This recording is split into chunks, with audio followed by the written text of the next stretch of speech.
Reagan circle में हम लोग पढ़ रहे थे टेंजेंट के बारे में आज। अभी इससे पहले आपने जो भी क्वेश्चंस थे वो देख लिए, टेंजेंट्स के बारे में मैक्सिमम चीज़ें देख ली। अब हम लोग पढ़ेंगे कॉमन टेंजेंट। ठीक है, अभी तक आपने टेंजेंट पढ़ा, अब कॉमन टेंजेंट पढ़ेंगे। अच्छा, दोनों में डिफरेंस क्या है ये देख लीजिए। डिफरेंस यही इतना है कि इसमें दो सर्कल्स होंगे तो उन दोनों की कॉमन टेंजेंट होगी। अभी तक आप सिर्फ टेंजेंट पढ़ते आ रहे थे। ठीक है, तो आप देखिए, अभी तक आपने पढ़ा कि कोई एक सर्कल हो, इसको टच करती हुई कोई लाइन अगर निकल रही है तो उसको बोलते हैं हम टेंजेंट यानी स्पर्शी, है ना। अब हम क्या कहेंगे कि दो सर्कल हो और इनको टच करती हुई एक ही टेंजेंट जाए। जैसे ये दो सर्कल हमने बना दिया और एक टेंजेंट ऐसे खींची कि इसको भी स्पर्श करे और इसको भी स्पर्श करे, मतलब दोनों के लिए टेंजेंट, दोनों में ही वो स्पर्शी बने, तो उसको बोलेंगे हम कॉमन टेंजेंट यानी कॉमन स्पर्शी या उभयनिष्ठ स्पर्शी लिखा जाता है इसको। ठीक है, तो अब ये कितने तरह की हो सकती हैं, कैसे कैसे हो सकते हैं, ये सभी चीज़ें हमें डिस्कस करनी है। तो सबसे पहले हम ये देखेंगे कि जो कॉमन टेंजेंट होती हैं वो कितनी और कैसे खींची जा सकती हैं, क्योंकि इस पर क्वेश्चन आया हुआ है, सीजीएल के मेंस तक के भी क्वेश्चन पूछे जा चुके हैं।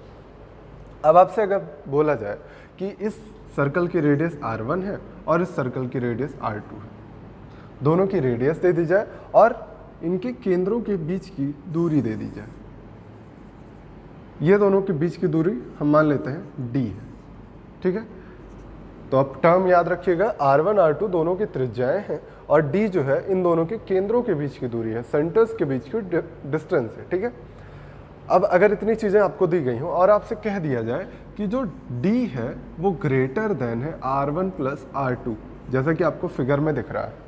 देखिए, r1 ये है, r2 ये है, दोनों की त्रिज्याओं का योगफल छोटा है इसके बीच की दूरी से, दिख रहा होगा सीधा सीधा, यानी डिस्टेंस जो है वो बड़ी है r1 प्लस r2 से। जब ऐसा होगा तो आपसे पूछा जाएगा, ये क्वेश्चन आ चुका है ऑलरेडी, कि अब बताइए कि इसमें कितनी कॉमन टेंजेंट खींची जा सकती हैं, कितनी उभयनिष्ठ स्पर्शियाँ खींची जा सकती हैं।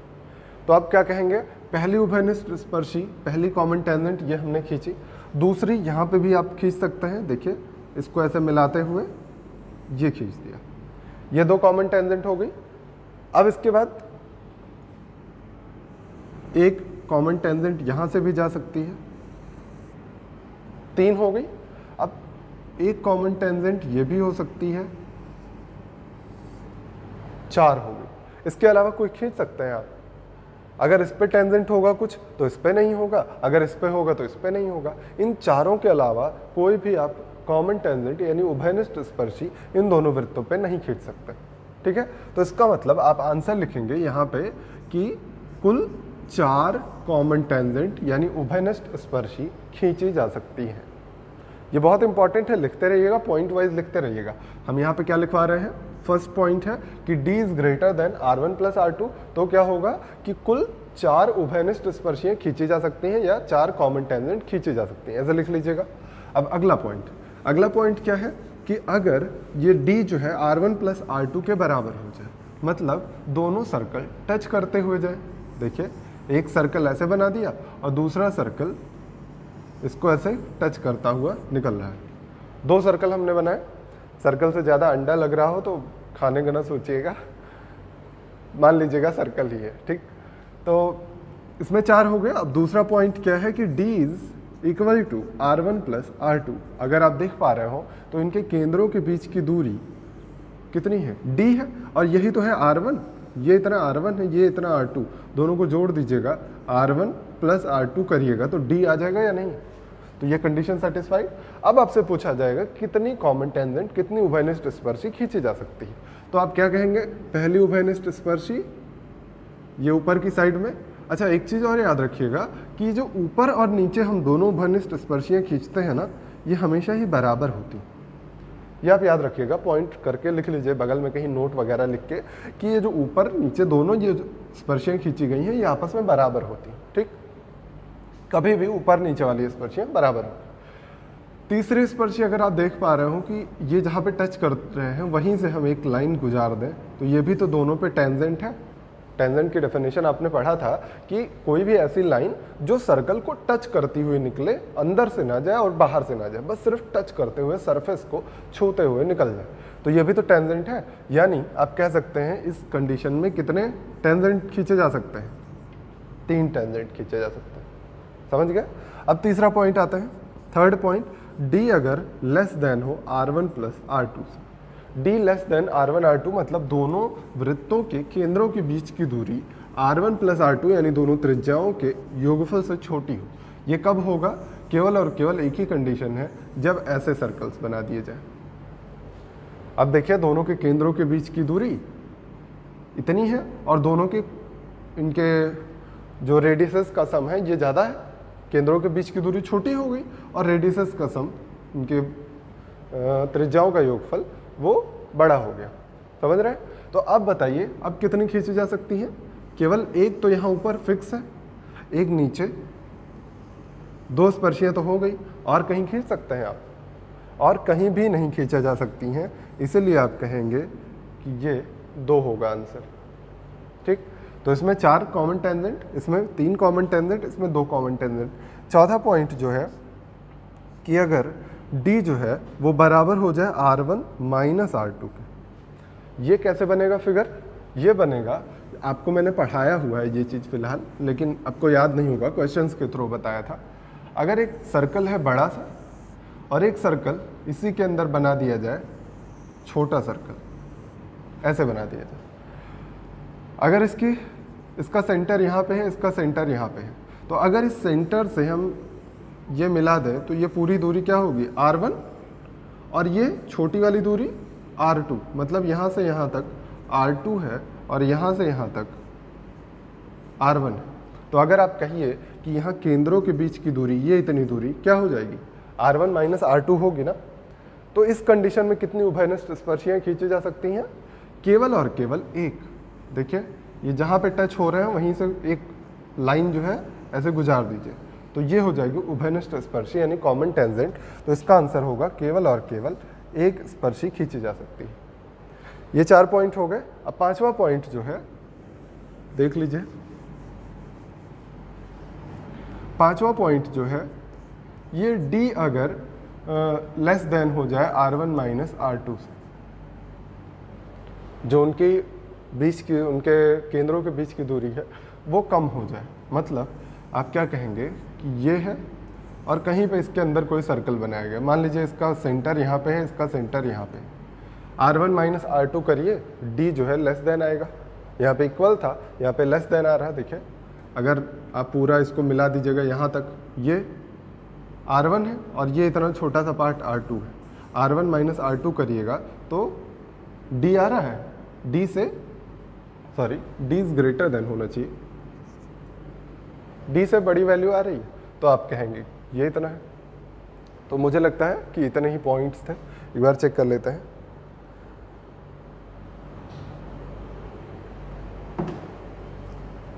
तो इतने ही पॉइंट थे, तो यहाँ पे कितने आएंगे? 0। कितनी कॉमन टेंजेंट होगी? 0। ये लेस देन ही है। तो ये बातें समझ में आ गई। तो सबसे इंपॉर्टेंट ये तीनों है, सबसे इंपॉर्टेंट ये तीनों है। ये तीनों तो एकदम भूलिए मत कि D is greater than R1 plus R2 तो 4 होती हैं, इक्वल होता है तो 3, लेस देन होता है तो 2। बाकी ये दोनों भी याद कर लीजिए। कॉन्सेप्ट समझ में आ गया होगा तो आप कर ले जाएंगे। देखिए, अगली जो चीज़ पढ़नी है वो है कि अब ये कॉमन टेंजेंट कितने टाइप के खींचे जा सकते हैं। तो केवल और केवल 2 टाइप्स से खींचे जा सकते हैं। एक होता है डायरेक्ट कॉमन टेंजेंट, यानी अनुप्रस्थ, उभयनिष्ठ अनुप्रस्थ स्पर्श रेखाएं, अनुस्पर्श होता है। आप डायरेक्ट कॉमन टेंजेंट को अनुस्पर्श बोलते हैं। तो उभयनिष्ठ अनुस्पर्श रेखाएं ये बोलेंगे डायरेक्ट कॉमन टेंजेंट। तो अनुस्पर्श, अनुप्रस्थ वगैरह ये बहुत ज़्यादा टिपिकल टर्म्स है। तो कोशिश करिए डायरेक्ट कॉमन टेंजेंट, इसी को आप शॉर्ट फॉर्म में लिख सकते हैं DCT, डायरेक्ट कॉमन टेंजेंट। तो डायरेक्ट कॉमन टेंजेंट ही यूज़ किया करिए, ये हिंदी वाला भूल जाइए, थोड़ा सा बहुत टिपिकल हो जाता है। तो अभी क्या करना है, आपको 2 चीज़ें पढ़नी है, डायरेक्ट कॉमन टेंजेंट यानी उभयनिष्ठ अनुस्पर्श रेखाएं, और ट्रांसवर्स कॉमन टेंजेंट यानी उभयनिष्ठ अनुप्रस्थ रेखाएं। ठीक है, अब कौन कौन सी होती हैं ये समझ लीजिए।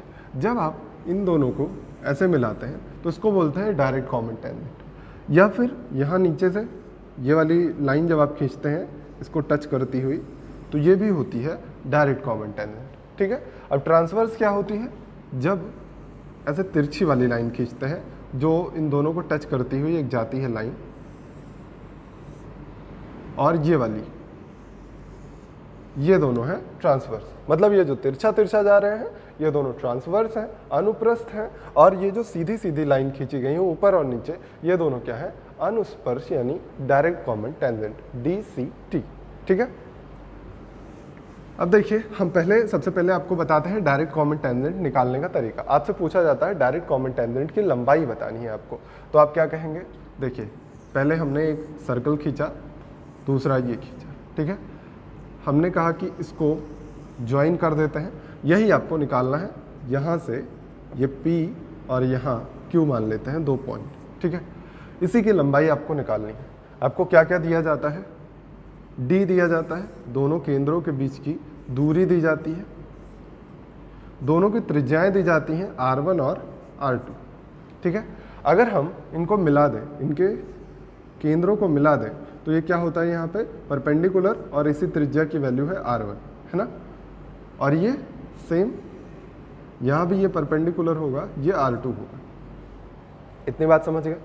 अगर हम कहें आपसे कि इसी के पैरेलल यहाँ से एक लाइन खींच दीजिए, तो आप खींच सकते हैं। इसी के पैरेलल खींचनी है, ये लाइन खींच दी हमने। आपसे मैंने कहा कि इसी के पैरेलल एक लाइन यहाँ पे खींच दीजिए, आपने खींच दिया। ये पैरेलल लाइंस है, इनके बीच का ये परपेंडिकुलर डिस्टेंस है, तो ये भी परपेंडिकुलर होगा, है ना। अब अगर ये डिस्टेंस R2 है तो ये भी डिस्टेंस R2 होगा, यहाँ से यहाँ तक की दूरी, ये इतना R2 होगा। तो ये जो छोटी सी दूरी दिखाई दे रही है ये क्या हो जाएगी, ये हो जाएगी पूरा R1 था, इतना R2 हुआ, तो R1 माइनस R2 डिस्टेंस हो गई, ये इतनी डिस्टेंस हो गई R1 माइनस R2। अच्छा, मैंने कहा था इसी के पैरेलल डिस्टेंस खींच दिए, तो ये इतनी डिस्टेंस क्या हो जाएगी, इक्वल हो जाएगी। देखिए ये आयत बन गया, आयत बन गया अगर, तो ये इक्वल इसके हो जाएगी, यानी ये डिस्टेंस D के बराबर A होगा। अब अगर ये D है, ये R1 माइनस R2 है, तो PQ आप निकाल सकते हैं, यहाँ परपेंडिकुलर है, आप पाइथागोरस लगा सकते हैं। तो PQ का वैल्यू स्क्वायर रूट में कितना आएगा, D का square minus R1 minus R2 का स्क्वायर। ये आपको एकदम दिमाग में सेट कर लेना है। इवन प्रूफ भी याद कर लीजिए, बेटर ही है, क्योंकि आप कभी कभी भूल जाते हैं फॉर्मूला कि R1 प्लस R2 था, R1 माइनस R2 था। तो यहाँ से आप विजुलाइज कर सकते हैं कि ये R2 होता है, ये R1 होता है, R1 में से R2 को घटाते हैं तो ये इतना छोटा वाला पार्ट आ जाता है। समझ गए हैं। अब इसी चीज़ को थोड़ा सा और ईजी करते हैं। अगर आपको कुछ ईजी सा पूछ लिया जाए, मतलब आपसे कहा जाए कि ये दोनों सर्कल ऐसे टच करते हुए जाते हैं, ये दोनों सर्कल ऐसे टच करते हुए जाए, टच करने पे क्या होता है, अभी आपने थोड़ी देर पहले पढ़ा कि D इक्वल टू किसके बराबर हो जाती है, D R1 प्लस R2 के बराबर, अभी आपने पढ़ा थोड़ी देर पहले। तो D की वैल्यू R1 प्लस R2 रख दीजिए जब ये दोनों सर्कल टच करते हुए जाए। तो इसी में पॉइंट लिख लीजिएगा, जब दोनों वृत्त एक दूसरे को स्पर्श करते हुए जाएं, तो उसमें लिख लीजिएगा कि अब D की जगह हम क्या लिखेंगे, R1 प्लस R2। इसकी जगह आप R1 प्लस R2 लिख के देखिए क्या हो जाएगा, R1 प्लस R2 का whole square minus R1 minus R2 का स्क्वायर। तो A square minus B square बना, एक बार जोड़ लीजिए एक बार घटा लीजिए, तो क्या हो जाएगा, स्क्वायर रूट जोड़िएगा तो 2R1 आएगा और घटाइएगा तो 2R2 आ जाएगा, है ना।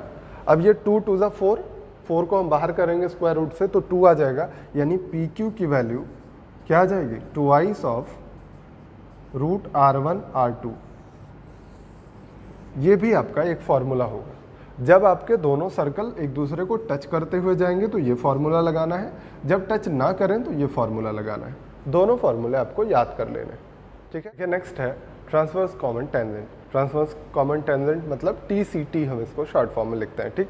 मतलब इसका क्या है कि उभयनिष्ठ अनुप्रस्थ रेखाएं। इतना भयंकर है कि चलिए PQ हमको निकालना। देखिए मैंने फिगर पहले बना दिया है। ट्रांसफर कॉमन टेंजेंट मैंने समझा दिया कैसे बनती है, ये देखिए ट्रांसफर कॉमन टेंजेंट बना है। PQ आपको निकालना है। अब आपको क्या क्या दिया जाएगा, फिर से ये वही चीज़ें दी जाएंगी जो आपको दी गई थी पिछले क्वेश्चन में। डी दिया जाएगा दोनों के केंद्रों के बीच की दूरी, ये पूरा डिस्टेंस हो गई डी, ठीक है। ये R2 हो गया, ये R1, दोनों के त्रिज्या है हमें पता है। अगर हम आपसे कहें कि ये इतनी दूरी क्या हो जाएगी, परपेंडिकुलर डिस्टेंस, ये R1 के बराबर होगा, रेडियस है। हम कहते हैं कि PQ के पैरेलल एक लाइन यहाँ पे खींच दीजिए, PQ के पैरेलल एक लाइन हमने इसी के पैरेलल यहाँ खींच दी, जो दोनों के बीच की परपेंडिकुलर डिस्टेंस थी, क्या वो चेंज होगी? ये भी परपेंडिकुलर डिस्टेंस ही है, परपेंडिकुलर डिस्टेंस क्या हो जाएगी? नहीं चेंज होती है कभी भी दो पैरेलल लाइन के बीच में, तो ये भी क्या हो जाएगा? R1 हो जाएगा। और इसी चीज़ को अगर हम यहाँ से मिला दें तो ये चूंकि परपेंडिकुलर होता है, जो स्पर्श बिंदु होता है ना, स्पर्श बिंदु 90 डिग्री बनाता है रेडियस के साथ, तो ये भी 90 डिग्री बनाएगी। और ये कितने के बराबर है? R2 के बराबर रेडियस है। ये R1 हो गया, ये R2 हो गया, तो पूरी लाइन क्या हो जाएगी?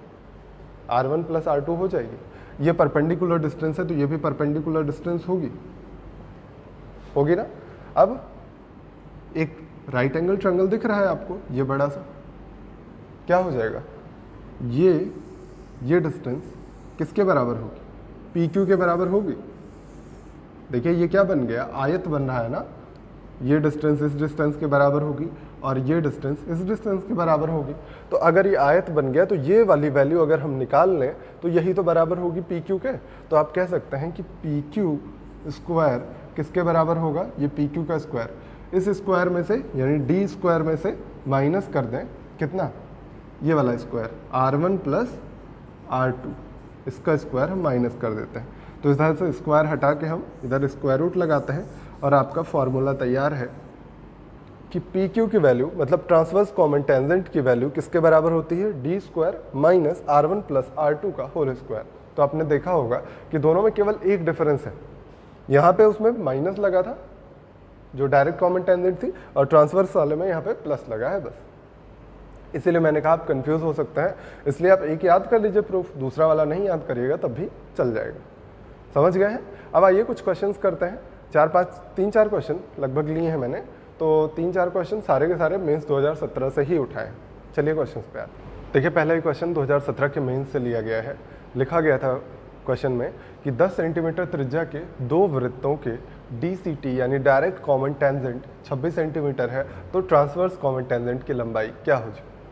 तो ये अनुस्पर्श रेखा दी गई थी और अनुप्रस्थ आपको निकालना था। दोनों का फॉर्मूला आपको पता ही होगा। तो सबसे पहले DCT डायरेक्ट कॉमन टेंजेंट की वैल्यू निकालते हैं। क्या होता है?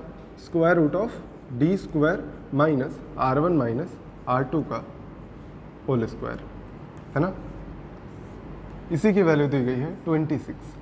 अब आपको पता है कि दो समान त्रिज्या के वृत्त हैं। मैंने बोला दो समान त्रिज्या यानी 10 सेंटीमीटर त्रिज्या है दोनों की, तो समान है। तो अगर यहाँ 10 रखिएगा, यहाँ 10 रखिएगा, तो 10 माइनस 10 0 हो जाएगा। D स्क्वायर क्या हो जाएगा? केवल D बचेगा। D की वैल्यू क्या हो जाएगी? 26। अब आपसे पूछा गया TCT निकालना है, निकाल दीजिए। ट्रांसवर्स कॉमन टेंजेंट क्या होती है? Square root of D square minus R1 plus R2 का होल स्क्वायर। वैल्यू पुट करिए बस।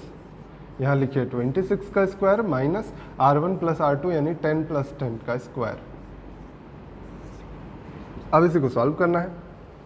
कितना आ जाएगा? 20 का स्क्वायर, मन करे आप स्क्वायर करके ऐड करिए या फिर ए स्क्वायर माइनस बी स्क्वायर का फॉर्मूला लगाइए, दोनों का एक बार एडिशन करिए। 26, 20, 46 और दोनों का सब्सट्रैक्शन करिए तो 16,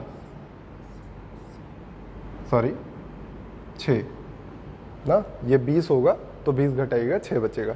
अब 46, 23 दूना 46 और 6 दूना 12, कोई मतलब नहीं बन रहा है, कुछ भी नहीं बनेगा, केवल 4 कॉमन हो रहा है। देखिए 4 कॉमन करिएगा तो 2 बाहर आएगा, तो ये 23 बना और 23 गुणे 3 69, ये होगा आपका आंसर। तो अगला भी क्वेश्चन जो मैंने लिया है ये भी 2017 के मेंस में पूछा गया क्वेश्चन है। तो क्वेश्चन में लिखा गया था कि दो वृत्तों जिनकी त्रिज्या 3 सेंटीमीटर 4 सेंटीमीटर है, इनके केंद्रों के बीच की दूरी 10 सेंटीमीटर है, तो इनके डायरेक्ट कॉमन टेंजेंट और ट्रांसवर्स कॉमन टेंजेंट का अनुपात क्या होगा? यानी उभयनिष्ठ अनुस्पर्श रेखा और उभयनिष्ठ अनुप्रस्थ रेखा का अनुपात क्या होगा, उनकी लंबाइयों का अनुपात। तो आपसे तो सभी चीज़ें आपको पता है तो डायरेक्टली आप निकाल सकते हैं, बहुत ही आसान है। DCT और TCT, दोनों का रेशियो कितना आएगा, square root of D square, अब डायरेक्ट थोड़ा सा कर रहे हैं, ठीक है, डी स्क्वायर यानी 10 का square minus R1 minus R2 का स्क्वायर यानी 3 माइनस 2 1 का square upon square root of 10 का स्क्वायर और 3 प्लस 2 5 का स्क्वायर, यही होगा। अब इसी को थोड़ा सॉल्व कर लीजिए, 10 का स्क्वायर 100 हो जाएगा, ये 99 हो जाएगा, और यहाँ पे क्या आ जाएगा 100, ये 25 माइनस 75, देखिए ऊपर नीचे 3 से कैंसिल हो रहा है, तो कितना आ जाएगा 33, और ये कितना आ जाएगा 75 ही आएगा, सॉरी 100 और 25, 75 ही तो आ रहा है, 25 3 75, सॉरी 4 3 7 होगा, यहाँ पे 7 होगा, तब 49 होगा ना, 49 का फिर 51 लिखा जाएगा और 3 से कट करिएगा तो 17 आएगा, ये आ रहा था आंसर। अगला जो क्वेश्चन दिया गया था ये भी 2017 के मेंस में पूछा गया है। इसमें क्वेश्चन में क्या लिखा गया था, दिए गए चित्र में AC = 40 सेंटीमीटर और दोनों वृत्तों की त्रिज्याओं का अनुपात 3:5 है, तो बताइए DE की वैल्यू क्या हो जाएगी। तो बस आसान सा था, बहुत ही ईजी था। अगर आप इसको मिला देते तो ये क्या होता 90 डिग्री, और इसको भी मिला देते तो ये भी होता 90 डिग्री, पता है आपको स्पर्शियाँ लंब होती। अब आपको ये भी पता है कि ये 3x है, ये 5x है, रेशियो दिया गया था, x मान ले रहे हैं। अच्छा, आपको ये भी पता है कि ये छोटा वाला ट्रायंगल और बड़ा वाला ट्रायंगल सिमिलर होंगे, नहीं पता है आपको, पता सब है लेकिन पता कुछ नहीं। देखिए अगर आप कहें कि ये 90 डिग्री है ना, इसमें भी ये एंगल 90 डिग्री है, ये दोनों में कॉमन एंगल है, तो आप एग्जैक्टली कह सकते हैं कि दोनों सिमिलर है, पता सब है, बस पता कुछ नहीं। तो आप कह सकते हैं ये छोटा वाला ट्रायंगल और बड़ा वाला ट्रायंगल सिमिलर है, तो आप चाहिए tan थीटा लगा दीजिए या फिर आप सिमिलरिटी प्रूव करके लिख दीजिए, दोनों ही ऑप्शन आपके पास अवेलेबल है। ठीक, सबसे पहले हम क्या करते हैं, कॉमन एंगल के सामने इसमें 3 है और इसमें कॉमन एंगल के सामने 5 है, x नहीं लिख रहे हैं क्योंकि कट जाएगा, कोई मतलब नहीं। फिर यहाँ पे लेते हैं 90 डिग्री के सामने AB साइड है और इसमें 90 डिग्री के सामने AC साइड है, यही इतना दिया गया है।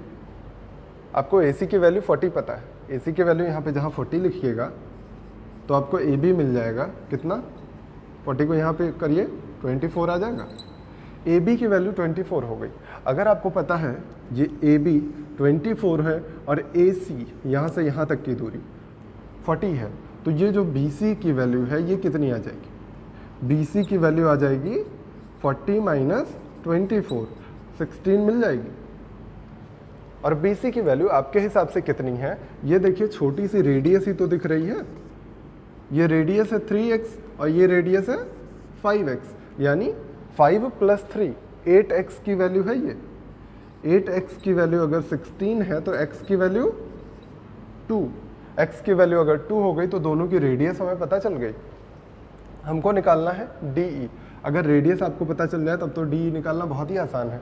आपको याद होगा भी मैंने फार्मूला लिखवाया, अगर दो सर्कल टच करते हुए जा रहे हैं तो इनकी कॉमन टेंजेंट, ये DE कॉमन टेंजेंट ही तो है, देखिए ये यहाँ पे स्पर्श कर रही है यहाँ पे, तो DE कॉमन टेंजेंट ही है, तो DE की वैल्यू क्या हो जाएगी, कॉमन टेंजेंट क्या होती है 2 √ R1 R2, तो आप R1 R2 की वैल्यू पुट कर दीजिए, 3 × 2 हो जाएगी 6 और 5 × 2 10, 60 आ जाएगा, 15 चौका 60 होता है, तो 4√15, यही आएगा आपका आंसर।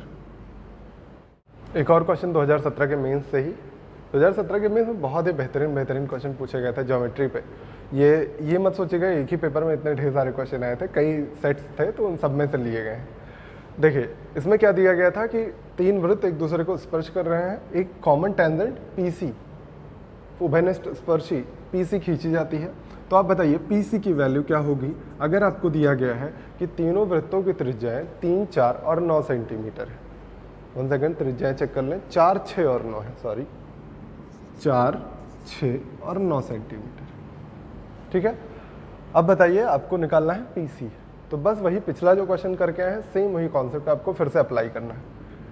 आप यहाँ से इसको मिला दीजिए, यहाँ से इसको मिला दीजिए, यहाँ से इसको मिला दीजिए, ये सभी क्या होंगे, टेंजेंट्स होंगे, 90 डिग्री बनेंगे, है ना। सभी आपस में सिमिलर भी होंगे, ये भी आपको पता है। तो आप चाहिए तो यहीं से डायरेक्ट ही सिमिलरिटी पूरे में एक ही बार में प्रूफ कर दीजिए, या फिर आप चाहिए तो दो दो ट्रायंगल लेके अलग अलग प्रूफ करिए, जैसा आपको कंफर्टेबल हो जिसमें आप, है ना।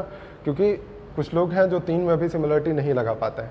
डायरेक्टली आप चाहिए तो ये छोटा वाला ट्रायंगल इस बड़े वाले ट्रायंगल के सिमिलर है, और ये सिमिलर है किसके, सबसे बड़े वाले ट्रायंगल के।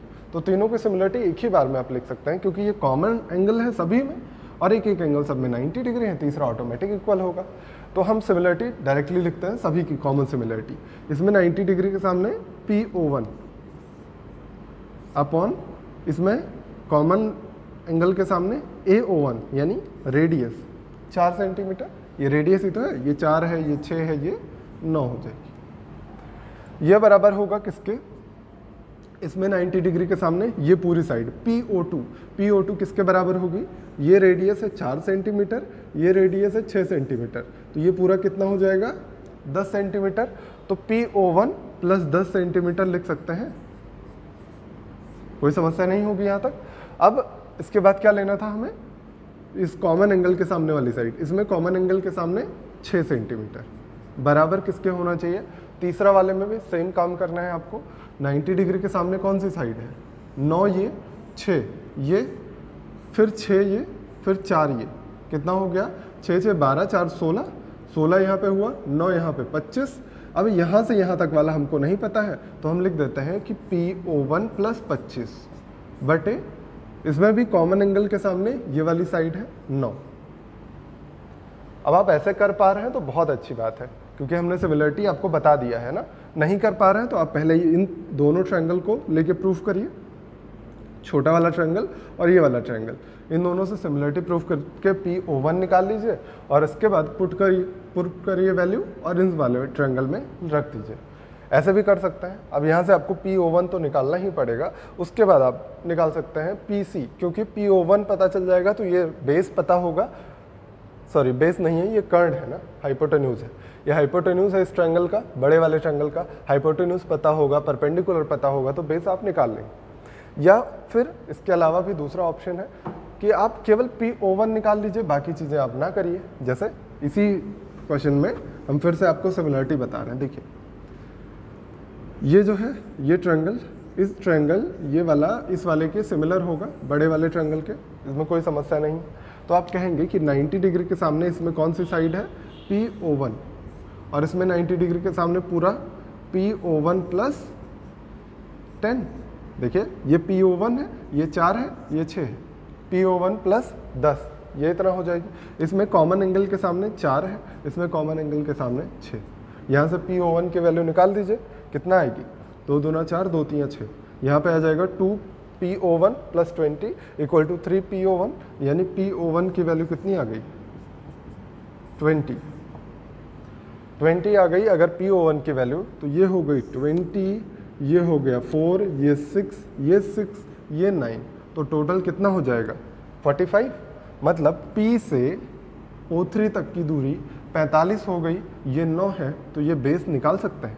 PC की वैल्यू कितनी आएगी, स्क्वायर रूट ऑफ 45 का स्क्वायर माइनस 9 का स्क्वायर। अब इसी में आप इसको सॉल्व कर डालिए, एक बार जोड़ लीजिए, एक बार घटा लीजिए, तो जोड़ने पे क्या आएगा 54, और घटाने पे क्या आ जाएगा 36 36 का 6 बाहर कर लीजिए, 9 6 54 होता है, 3 बाहर कर लीजिए, तो 18√6 ये होगा आपका आंसर। एक और क्वेश्चन आपके सामने है, इसमें क्या दिया गया था कि बड़े वृत्त की त्रिज्या r है और छोटे वृत्त की त्रिज्या r-1 है, ठीक है, और आपको दिया गया ST की वैल्यू 2√19 है। तो बताइए r की वैल्यू क्या हो जाएगी। बहुत ही इजी था अगर आप सोच पा रहे हो थोड़ा सा। तो पहली बात तो ये इसको मिलाने पे क्या बनाएगा 90 डिग्री, और ये किसके बराबर होता है रेडियस के, और इन दोनों को जब हम मिलाएंगे, इन दोनों के केंद्रों को जब हम मिलाएंगे, ऐसा कुछ बनेगा। केंद्रों को मिलाएंगे तो क्या हो जाएगा, ये चूंकि जहाँ स्पर्श करते हुए जब दोनों सर्कल स्पर्श कर रहे हैं, एक दूसरे को टच कर रहे हैं, तो क्या होता है D R1 प्लस R2 के बराबर होता है। ये जो डिस्टेंस होती है केंद्रों के बीच की दूरी R1 प्लस R2 के बराबर होता है। ये किसके बराबर हो जाएगा 2r-1 के, है ना। देखिए इसकी त्रिज्या r थी, इसकी r-1, तो ये पूरा आ गया हमारे पास। अच्छा, आपको पता है ST की लंबाई, ये पता है, ये पता है, तो पाइथागोरस थ्योरम लगा सकते हैं। बस केवल पाइथागोरस थ्योरम लगा के सॉल्व करना था और कुछ नहीं था। लगा दीजिए, इसका स्क्वायर प्लस इसका स्क्वायर, यानी r² प्लस r-1 का स्क्वायर, सॉरी ST कितना दिया गया, r² प्लस ST का स्क्वायर 2√19 का स्क्वायर, ये किसके इक्वल होना चाहिए, 2r-1 का होल स्क्वायर, यही होगा। होल स्क्वायर ओपन करना है और कुछ नहीं करना है आपको। r² प्लस 76 आएगा, ये आ जाएगा 4r² और -4r। इसी को एक साइड में कर दीजिए, सभी को इधर से इधर ले जाइए, 3r² बनेगा ये, और ये 76 इधर जाएगा तो -4r -75 = 0, यही बनेगा। क्योंकि इसका कोई फैक्टर आप नहीं बना पाइएगा तो सबसे बढ़िया तरीका क्या है, धराचार्य बाबा को बुलाइए, धराचार्य बाबा आके इसको सॉल्व कर देंगे।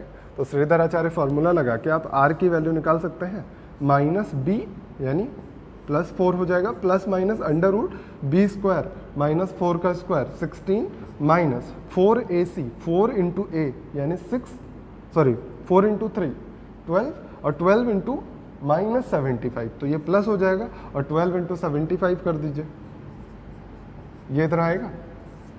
अपॉन में 2a होता है, 2a a यानी 3, ये इतने में कोई समस्या नहीं। अब हम क्या करते हैं, स्क्वायर रूट से 4 को बाहर निकाल लेते हैं। देखिए दोनों में, यहाँ भी 4 अवेलेबल है, यहाँ भी 4 अवेलेबल है। 4 को बाहर निकालिएगा तो स्क्वायर रूट के बाहर आके 2 हो जाएगा, तो 2 से हम कैंसिल कर देंगे। यहाँ भी 2 बाहर आएगा, ये 2 बाहर आएगा जब इसको 4 चौक 16 और 4 तियाँ 12 बनाएंगे तो ये कैंसिल हो जाएगा 2 इससे। अब क्या बचेगा आपके पास, वो फाइनल हम आंसर लिखते हैं। देखिए यहाँ केवल बचा है 2, माइनस साइन ले लीजिएगा तो छोटी वैल्यू हो जाएगी 1 से, इसलिए हम प्लस साइन लेते हैं। उसके बाद ये 4 है और ये 75 × 3 है, 75 × 3 7 3 21 1 22 225 हो जाएगा। 225 में 4 जोड़िएगा तो कितना आएगा, 229, और बटे में 3 बचा है, यही था आपका आंसर। देखिए एक बहुत ही बेहतरीन कॉन्सेप्ट जानना है आपको, कैसे करेंगे ये देखिए। कॉन्सेप्ट अभी आपको प्रूफ होके मिलेगा, पहले प्रोसेस समझिए। पहले तो आप कह सकते हैं कि यहाँ r1 ये इतनी डिस्टेंस है, ये इतनी डिस्टेंस r2 है, तो अगर हम q से r तक की डिस्टेंस पूछें तो आप कहेंगे ये इतनी डिस्टेंस r1 प्लस r2 है। इसी तरह अगर यहाँ से यहाँ तक की डिस्टेंस पूछें तो r2 प्लस r3 आप कहेंगे, यहाँ तक कोई समस्या नहीं होगी। अब ये r1 है, ये r2 है, दोनों सर्कल एक दूसरे को टच करते हुए जा रहे हैं। a से b तक की दूरी क्या होगी, DCT है ना, डायरेक्ट कॉमन टेंजेंट है, तो क्या होती है 2√r1 r2, यही होता है। इसी तरह सेम प्रोसेस यहाँ वाले में कर लीजिए, यहाँ भी क्या आ जाएगा, 2 r2 r3, यही तरह मिलेगा। अब इसके बाद क्या करना है, आपको याद होगा कि मैंने बहुत बार आपको बताया है कि ये PQA सिमिलर होता है PRB और सिमिलर होता है PSC, ये सभी आपस में सिमिलर होते हैं। अगर ये आपस में सिमिलर होते हैं तो आप कह सकते हैं इनका रेशियो इनके साथ, इनका रेशियो इनके साथ सब बराबर होने चाहिए। आपको याद होगा ऐसे बनाते हैं, अगर ये दोनों छोटा वाला और बड़े वाले ट्रायंगल सिमिलर हो जाते हैं तो इसका रेशियो इसके रेशियो के बराबर होता है, बड़ा वाला छोटा वाला रेशियो बड़े वाले छोटे वाले रेशियो के बराबर होता है, ये रेशियो इस रेशियो के बराबर होता है। सभी आपने पढ़ा है, तो हम डायरेक्ट यहाँ पे यही वाला कॉन्सेप्ट यूज़ कर रहे हैं कि ये दोनों रेशियो बराबर होते हैं, पढ़ा है मैंने सिमिलरिटी में आपको। तो डायरेक्टली यही कॉन्सेप्ट यूज़ करके हम कहते हैं कि इसका रेशियो इसके साथ अगर हम निकाल लें, 2 r1 r2 2 r2 r3, ये किसके रेशियो के बराबर होगा, इन दोनों के रेशियो के बराबर, यानी r1 प्लस r2 और r2 प्लस r3। इन्हीं का ये 2 कैंसिल हो जाएगा, इन्हीं का स्क्वायर करके आप जब सॉल्व करेंगे तो आपको मिलेगा r2 का स्क्वायर r1 r3 के मल्टीप्लिकेशन के बराबर होता है, या इसी को आप कह सकते हैं r2 = √r1 r3। ठीक है, बस ये इंपॉर्टेंट है आपके लिए, सबसे ज़्यादा इंपॉर्टेंट है कि आप इसको याद कर लीजिए। फॉर्मूला आपके ज़बान पर होना चाहिए कि बीच वाला जो सर्कल होगा तरीका याद करिएगा, डायरेक्ट इसको रटिएगा मत। तरीका क्या है कि बीच वाले सर्कल की रेडियस का स्क्वायर अगल बगल वाले दोनों सर्कल की रेडियस के मल्टीप्लिकेशन के बराबर होते हैं। अच्छा, ये आपको याद आ रहा होगा तो गुणोत्तर श्रेणी यानी ज्योमेट्रिक प्रोग्रेशन जब आपने पढ़ा था तो गुणोत्तर माध्य पढ़ा था, ज्योमेट्रिक मीन पढ़ा था। वहाँ पे क्या था कि मिडल वाले टर्म अगर ए बी सी लिखा जाता था, ए बी सी, अगर ये तीनों जीपी में है तो आप वहाँ पे लिखते थे कि बी स्क्वायर इक्वल टू ए सी के बराबर होना चाहिए। देखिए वही प्रोसेस तो यहाँ भी फॉलो हो रही है। तो इसका मतलब आप कह सकते हैं कि ये तीनों ही सर्कल, इनकी तीनों की रेडियस आपस में जीपी में होते हैं, यानी गुणोत्तर श्रेणी में होते हैं। समझ गए हैं? तो अब इसको आप अप्लाई करना सीखिए तो ज़्यादा समझ में आएगा। वहाँ से बस आपको याद रखना है मिडल वाले ऐसा ही बनेगा तब भी होगा। दो ऐसे स्पर्शियाँ ऐसी खींची जाए जो तीनों सर्कल को टच कर रही हो। पी सी स्पर्शी है और यहाँ से कुछ भी मान लीजिए पी डी, ये भी स्पर्शी है। दोनों स्पर्शियाँ सर्कल को टच करती हुई जा रही हैं, तीनों सर्कल आपस में टच कर रहे हैं, तभी ये कंडीशन फॉलो होगी। ठीक है, देखिए पहला बहुत ही आसान सा क्वेश्चन लिया है मैंने। क्या दिया गया है आपको क्वेश्चन में? कहा गया है कि ये 4 वृत्त बनाए गए हैं ऐसे सीक्वेंस में, और आपसे कहा गया है कि R1 की वैल्यू 4 सेंटीमीटर, R3 की वैल्यू 9 सेंटीमीटर है। आपसे पूछा गया है R4 की वैल्यू बताइए। आसान है, बहुत ईजी है। आप क्या कहेंगे कि R2 का स्क्वायर R1 R3 के मल्टीप्लिकेशन के बराबर होगा। तो आप कहेंगे R2 का स्क्वायर R1 R3 के मल्टीप्लिकेशन के बराबर होगा। तो 9 चौक 36 हो गया। 36 का हमारे पास R2 कितना आ गया? 6। R2 आ गया हमारे पास 6। अब मैंने कहा ये गुणोत्तर श्रेणी में है। गुणोत्तर श्रेणी मतलब आप समझते हैं कि जितना गुना ये होगा उतना ही गुना ये होगा, फिर उतना ही गुना अगला वाला होगा। यही तो होता है। तो देखिए 4 से 6 कितना गुना हो रहा है? 3/2 हो रहा है ना, 1.5 गुना। देखिए 4 का 1.5 गुना 6, 6 का 1.5 गुना 9, यानी 3/2 कर रहे हो। तो इसका 3/2 ये, इसका 3/2 ये, तो इसका 3/2 कर दीजिए। तो 27/2 यानी 13.5 आएगा R4। अगर आप ऐसे नहीं कर पा रहे हैं तो आपको तीनों चीज़ें पता है, अभी इनमें आप लगा दीजिएगा। ये पता है, ये पता है, ये वाला निकालना है। तो अगर इन तीनों सर्कल्स को देखें तो इसमें भी वही फॉर्मूला लगना चाहिए। क्या? बीच वाले का स्क्वायर अगल बगल वाले रेडियसेस के मल्टीप्लिकेशन के बराबर होगा।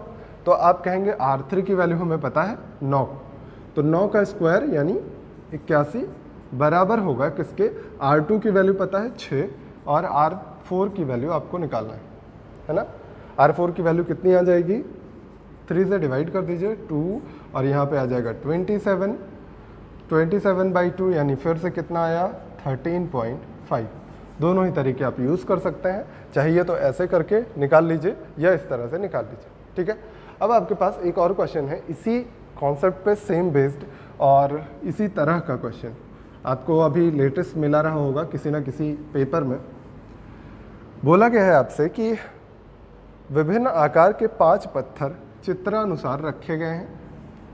जो विभिन्न आकार के मतलब डिफरेंट साइज, विभिन्न आकार के 5 पत्थर चित्रानुसार रखे गए हैं।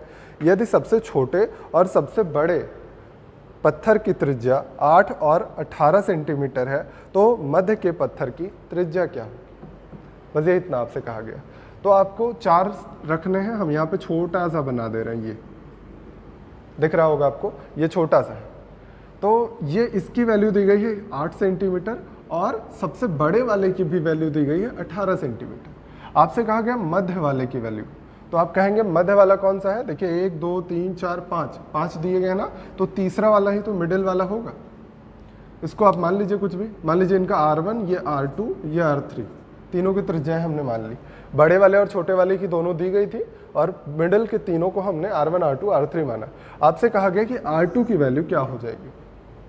तो आप चाहें तो याद कर सकते हैं, जब भी ऑड टर्म्स में मिलेंगे सभी, तो ऑड टर्म्स में डायरेक्टली इन्हीं दोनों का स्क्वायर रूट ले लीजिएगा मल्टीप्लाई करके, तब भी आंसर आ जाएगा। अदरवाइज आपको हम बेसिक्स बता रहे हैं, ठीक है, कैसे करना है। सबसे पहले आप इन तीनों में अप्लाई कर सकते हैं जो फॉर्मूला अभी आपने पढ़ा है। 3 वृत्त हैं, तीनों एक दूसरे को टच कर रहे हैं, इनकी कॉमन टेंजेंट खींची गई हैं। तो इनमें क्या फॉर्मूला लगेगा? R1 का स्क्वायर 8 इंटू R3 के बराबर होगा ना। अच्छा, यही चीज़ आप अप्लाई कर सकते हैं इन तीनों में भी। इन तीनों में अप्लाई करिएगा तो कितना होगा? R3 का स्क्वायर R2 इंटू 18 के बराबर होगा। ये इतना होगा। अगर इन्हीं दोनों को हम मल्टीप्लाई कर दें इन्हीं दोनों को मल्टीप्लाई कर दें तो R1 R3 का होल स्क्वायर किसके बराबर हो जाएगा, 18 गुणे 8 R2 R3 ना, 18 गुणे 8 कितना हो जाएगा 144। हाँ ठीक है, अब ये हो जाएगा R2 R3 है ना, इतनी बात में कोई समस्या नहीं। अब आते हैं दूसरी चीज पे। अब इन तीनों में भी तो ये लगा सकते हैं, देखो R1 R2 R3 ये तीनों भी तो वही सेम प्रोसेस फॉलो कर रहे हैं, तीनों आपस में टच कर रहे हैं, तीनों की कॉमन टेंजेंट खींची गई हैं। तो आप ये फिर से अप्लाई करिए, R2 का स्क्वायर किसके बराबर होगा, R1 R3 के बराबर होगा। R1 R3 की वैल्यू आपको पता है, R1 R3 की वैल्यू उठा के यहाँ पे रख दीजिए। R1 R3 का स्क्वायर पता है तो इसका होल स्क्वायर कर दीजिए, कोई समस्या नहीं है। तो R2 के पावर 4 इक्वल टू किसके हो जाएगा, कुछ गलत तो नहीं किया आपने, R1 का स्क्वायर 8 इंटू R2, देखिए गलत किया है, ये R2 होगा ना, R1 का स्क्वायर 8 इंटू R2, इसी तरह R3 का स्क्वायर 18 इंटू R2, तो यहाँ हो जाएगा R2 का स्क्वायर। अब देखिए सही हो गया क्वेश्चन, यहाँ से R1 R3 की वैल्यू कितनी आ जाएगी 12 R2। अब यहाँ से वैल्यू पुट कर दीजिए, तब आ जाएगा आंसर। R1 R3 की वैल्यू यहाँ पुट करिएगा 12 R2, तो R2 का स्क्वायर 12 R2 के बराबर हो जाएगा और R2 की वैल्यू कितनी आ जाएगी 12 सेंटीमीटर। समझ गए हैं, केवल मैंने क्या किया, पहले इन तीनों में लगाया फॉर्मूला R1 का स्क्वायर 8 इंटू R2 के बराबर, फिर इन तीनों में लगाया फॉर्मूला, इन तीनों में भी वही R3 का स्क्वायर R2 इंटू 18, फिर जो बीच के तीनों बचे थे बीच के तीनों वालों में भी लगाया वही फॉर्मूला, उसकी वैल्यू उठा के यहाँ से पुट कर दिया, आंसर आ गया। समझ गए हैं। देखिए ये क्वेश्चन अभी आप हाल ही में आपको प्रैक्टिस पेपर्स वगैरह में मिला होगा, बहुत ही बढ़िया क्वेश्चन है। आपसे पूछा गया था R3 और R1 का रेशियो बता दीजिए, अगर आपको पता है एंगल CRS 90 डिग्री है, ठीक। आपको ये याद होगा कि अगर किसी एक बिंदु से स्पर्शी खींची जाती है किसी सर्कल पर, तो वो जो मिडल से एक लाइन जाती है सबके डायमीटर को मिलाते हुए, वो इसको दो इक्वल पार्ट में एंगल डिवाइड कर देती है। ये बात आपको याद होगी, मैंने कई बार बताया है। तो ये कितना हो जाएगा 45 डिग्री। थोड़ा सा छोटा फिगर बनाया है क्योंकि ये बड़ा होते होते इतना बड़ा हो जाता है, नहीं तो सर्कल जो बोर्ड के बाहर जाने लगता है, तो थोड़ा सा एडजस्ट करिएगा, छोटा सर्कल है, ठीक। ये 45 डिग्री हो गया। अब आपको रेशियो चूंकि निकालना है तो हम R1 को 1 मान लें, रेशियो निकालना है, आप कुछ भी मान के निकाल सकते हैं। A मान लीजिए, X मान लीजिए, सबसे आसान होता है 1 मानना। हमने R1 की वैल्यू 1 मान ली, मतलब पहले छोटे वाले वृत्त की त्रिज्या 1 मान ली, ठीक है। ये अगर 1 है, ये 45 है, ये 90 डिग्री है ना, ये 90 है, ये 45 है, ये 1 है, तो ये वाली लाइन पूरी कितनी हो जाएगी, √2 हो जाएगी। याद होगा आपको, अगर ये 45 होगा तो ये भी 45 होगा, ये भी 1 होगा, तो 1 तो ये √2 होता है। आपको याद होगा, मैंने बहुत बार इसको बताया है कि दो एंगल 45 हो, एक 90 हो, तो ए √2 होता है ना। तो आप क्या कहेंगे कि P से D तक की दूरी क्या होगी, √2 होगी, कोई समस्या नहीं। फिर आप कहेंगे अगर ये P से D तक की ये √2 हो गई और ये भी यहाँ से यहाँ तक ये रेडियस है, तो यहाँ से यहाँ तक की दूरी कितनी है, R2 है। तो अगर हम लिखना चाहें PE की वैल्यू, तो PE की वैल्यू हम लिख सकते हैं PD प्लस DE, दो पार्ट में ब्रेक करके लिख सकते हैं, कोई समस्या नहीं। तो PE हमको क्या पता है, P से E तक की वैल्यू हमको क्या पता है, √2, सॉरी PE की वैल्यू निकालना है। हाँ देखिए, PE की वैल्यू निकालना है तो फिर से ये 45 डिग्री है, ये अगर 45 डिग्री है, ये 90 डिग्री है, तो आप क्या कह सकते हैं, ये R2 है तो ये R2 √2 होगा। फिर से वही फॉर्मूला, वही तरीका। अगर आपको ऐसा मिल जाए कहीं, एक 90 है एक 45 है, तो दूसरा ऑटोमेटिक 45 ही होगा और ये दोनों बराबर हो जाएंगे। अगर ये दोनों बराबर होंगे A तो ये A √2 होता है ना पाइथागोरस थ्योरम से, तो वही हम डायरेक्टली यूज़ कर रहे हैं। तो आप क्या कह सकते हैं, अगर ये R2 है तो ये R2 √2 होगा PE वैल्यू, तो R2 √2 इसकी वैल्यू PD यानी √2 प्लस DE कितने के बराबर है, ये इसकी रेडियस ये इसकी रेडियस, यानी पहले की रेडियस प्लस दूसरे की रेडियस, यही बराबर होगा। अब यहाँ से R2 इधर ले आइए तो क्या हो जाएगा, R2 कॉमन हो जाएगा। R2 कॉमन करके आप कितना लिख सकते हैं, √2 - 1 और यहाँ बचेगा √2 + 1, है ना। दोनों साइड में √2 +1 से मल्टीप्लाई कर दीजिए, या इसको नीचे ले जाके कॉन्जुगेट से मल्टीप्लाई करिए, दोनों एक ही बात हुई, ठीक है। तो दोनों साइड में अगर मल्टीप्लाई करिए या फिर कॉन्जुगेट कर देते हैं, नहीं तो आप कहेंगे कि ये नया तरीका कहाँ से लेके आ रहे हैं।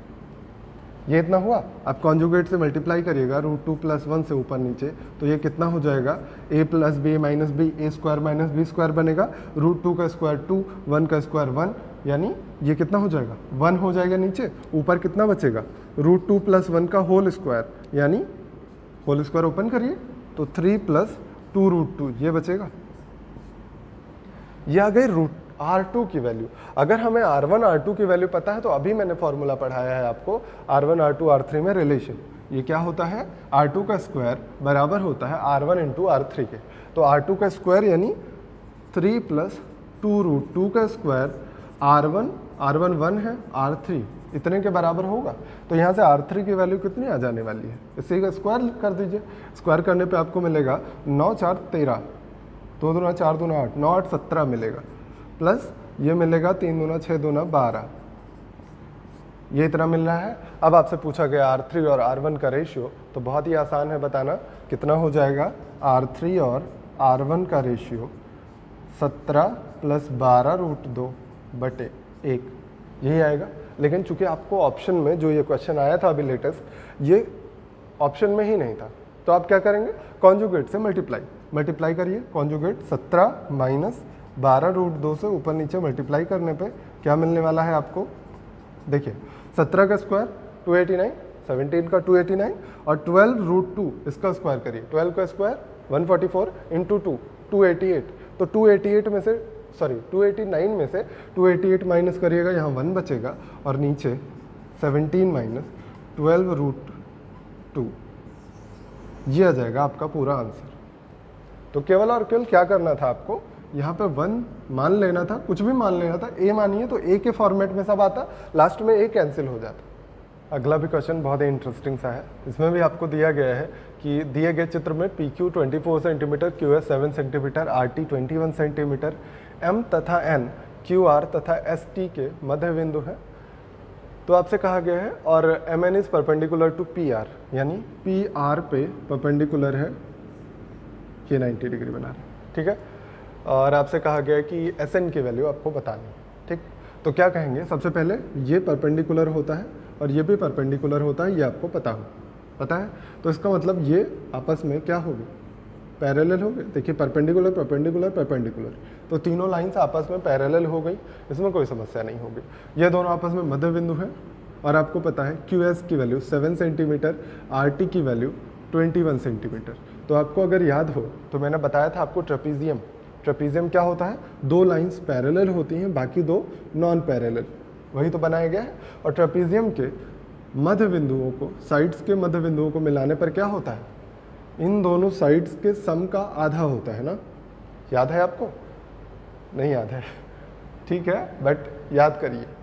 तो देखिए क्या करते हैं हम, MN की वैल्यू अगर आपको नहीं याद होगा तो क्या करते हैं कि इन दोनों साइड्स का सम, यानी दोनों पैरेलल साइड्स के सम का आधा करते हैं, तो नॉन पैरेलल साइड्स के मिड पॉइंट्स के बीच जो लाइन होती है, जो लंबाई होती है, वो निकल के आती है। तो कितना आ जाएगा, 9 सेंटीमीटर ना, सॉरी 14 होगा, 28 बन रहा है ना, 14 आधा हो जाएगा, 14 सेंटीमीटर आ गया MN की वैल्यू। इतने में कोई समस्या तो होगी नहीं। अब आपको क्या क्या पता है, और RT पता था, QS पता था, PQ आपको पता है, PQ पता है, मतलब ये इतनी डिस्टेंस है 24। अब आपको याद हो ट्रिपलेट, तो आपको 7 24 25 का ट्रिपलेट याद होगा। 7 24 25 से ये आप क्या कह सकते हैं, 25 सेंटीमीटर होगा, ये 7 है, ये 24 है, तो ये 25 हो जाएगा, समस्या नहीं है कोई। फिर क्या कह रहे हैं कि ये 24 है, ये 25 है, ये 7 है, और MN आपने निकाल लिया 14। अगर आप ध्यान से देख पा रहे हो तो आपको थेल्स थ्योरम याद आनी चाहिए। थेल्स थ्योरम में क्या कहते हैं कि ये जब अगर ये मिड पॉइंट हो किसी भी ट्रायंगल का, तो ये आधा हो जाता है बेस से, तभी तो होता है आधा। अगर ये लाइन पैरेलल है दोनों, तो इसका मतलब ये पूरा बड़ा वाला ये ट्रायंगल और ये छोटा वाला ट्रायंगल आपस में सिमिलर है, और सिमिलर होने में भी अगर ये मिड पॉइंट होते हैं तो क्या हो जाता है, इसका ये आधा हो जाता है, होता है ना। तो अगर ये मिड पॉइंट है तो डायरेक्टली आप कह सकते हैं ये भी 25 सेंटीमीटर होगा, जो कि आपसे पूछा गया था SN की लंबाई। नहीं कर पा रहे हैं, बुद्धि में नहीं घुस रहा है, बादाम खाइए। फिर से हम बता रहे हैं दूसरे तरीके से, ठीक है। सिमिलरिटी आप कैसे लगाएंगे, ये PNM ये ट्रायंगल PSQ से सिमिलर होगा क्योंकि ये 90 ये 90 ये कॉमन एंगल, ठीक है। तो आप क्या कहेंगे कि कॉमन एंगल के सामने इसमें 7 है, इसमें कॉमन एंगल के सामने 14 साइड, इसमें 90 के सामने 25 और इसमें 90 के सामने ये पूरी साइड PN, यही इतना है। तो आप यहाँ से कैंसिल करिएगा तो PN की वैल्यू कितनी आ रही है, 50 सेंटीमीटर। अगर P से N तक की दूरी 50 है, ये इतनी दूरी 25 है, तो ये जो आपको निकालनी है ये 50 में से 25 घटाइएगा, 25 ही तो आएगी। तो अब आ गया समझ में। लास्ट में एक और आसान सा क्वेश्चन कर लेते हैं इसी कॉन्सेप्ट पे, सेम बेस्ड। आपसे कहा गया कि ये जो चित्र दिया गया है इसमें एंगल CPF 60 डिग्री है। आपसे कहा गया R1 + R2/R3 का स्क्वायर रूट निकालना है। तो क्या करेंगे आप, देखिए अगर ये पूरा एंगल 60 दिया गया है तो ये छोटा वाला एंगल कितना हो जाएगा, 30 डिग्री। आपको कॉन्सेप्ट याद होगा, नहीं याद होगा जो कि, तो याद करिए, अगर ये 90 डिग्री होता है और कोई एक एंगल 30 डिग्री हो जाए तो दूसरा ऑटोमेटिक 60 होता है, यह आपको पता है। फिर 30 के सामने 1, 60 के सामने √3 और 90 के सामने 2, ये रेशियो बनता है। आपको मैंने बहुत बार बताया है ये चीज़, ये रेशियो अभी हम यहाँ पे बहुत बार यूज़ करें, ठीक। देखिए R1 है, ये 1 मान लेते हैं। आपको लास्ट में क्या निकालना है, रेशियो निकालना है। रेशियो निकालना है तो इसको 1 मान लेते हैं, सबसे इजी होता है। R1 को अगर हमने 1 माना, ये 90 डिग्री है, तो आप क्या कहेंगे, ये 30 ये 90 ये 60 होगा। 30 के सामने अगर 1 है, देखिए 30 के सामने अगर 1 है तो 90 के सामने 2 होता है, यानी PQ की वैल्यू आप निकाल लेंगे, PQ की वैल्यू 2 हो जाएगी ना। एक चीज़ और देखिए, अगर PR को लिखना चाहें तो आप लिख सकते हैं PQ + QR लिख सकते हैं। और PR की वैल्यू हम निकाल लेते हैं। देखिए P से R तक की दूरी निकालनी है, ये 90 अंश है, ये 30 है, ये 30 ये 90। तो आप क्या कहेंगे कि 30 के सामने कितना है, R2। तो देखिए ये 1 होता है, ये 2 होता है, तो कितना हो जाएगा PR 2R2, ये हो जाएगा 2R2 हो जाएगा ना। देखिए यहाँ 1 होता है तो यहाँ 2 होता है, यहाँ R2 है तो 2R2 हो जाएगा। अब PQ कितना दिया गया है, 2, और QR कितना हो जाएगा, ये 1 है और ये R2 है, दोनों की रेडियसेस का सम कितना हो जाएगा, ये R2 है, सॉरी। तो R2 की वैल्यू यहाँ से कितनी आ जाएगी, 3। अगर R1 पता है, R2 पता है, तो फॉर्मूला आपको पता है, R2 का स्क्वायर = R1 R3। तो R2 का स्क्वायर 3 का स्क्वायर 9 = R1 1 है और R3 कितना हो जाएगा, तो R3 की वैल्यू 9। R1 R2 R3 सब पता चल गया, वैल्यू पुट कर दीजिए। स्क्वायर रूट ऑफ R1 1 है, R2 3 है, अपॉन 9 कितना आ जाएगा, 4/9। 4/9 का स्क्वायर रूट लीजिएगा तो 2/3 आ जाएगा। ये होगा आपका आंसर। समझ गए हैं इस चीज़ को। तो मुझे लगता है ये सारी चीज़ें आपको बहुत अच्छे से समझ में आई होंगी। जो भी परेशानी होगी आप डायरेक्ट मुझसे मैसेज करके पूछ सकते हैं, बट बहुत मेहनत से पढ़ाई करते रहिए, ठीक है। और भी जो चीज़ें बची हुई हैं टेंजेंट में वो अगली क्लास में हम लोग देखेंगे। अभी के लिए इतना ही रखते हैं। Thank you very much. अपना और अपनों का ख्याल रखिएगा। Thank you.